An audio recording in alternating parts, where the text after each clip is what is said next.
নন্দিনীর ভালো লাগা থেকে সকলকে স্বাগত জানিয়ে বর্ষামুখর দিনে তোমাদের সামনে হাজির হলাম মোচার ঘন্ট রেসিপি নিয়ে। কলার মোচা গুণাবলীর দিক থেকে অন্যতম।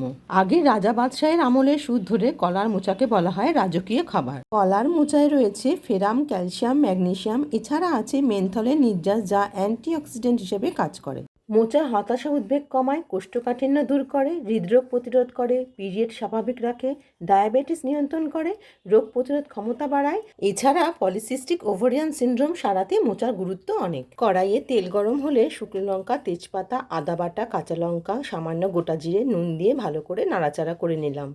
এবার সেদ্ধ করে রাখা মোচা, আদা, কাঁচা লঙ্কার সাথে ভালো করে মিশিয়ে নিলাম। এবার পরিমাণ মতো হলুদ দিয়ে ভালো করে মোচাটাকে নাড়াচাড়া করে ভেজে ভেজে নিতে হবে। তোমরা দেখতেই পাচ্ছ মোচার মধ্যে সামান্য জল জল ভাব রয়েছে, ওই জলটাকে একদম শুকিয়ে নিতে হবে।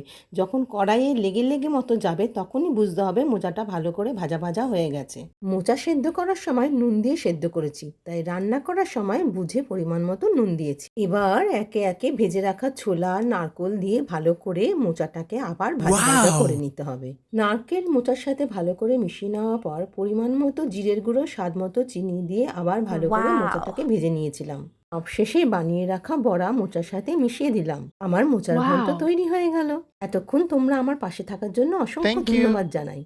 কেমন লাগলো বন্ধুরা জানিও কিন্তু।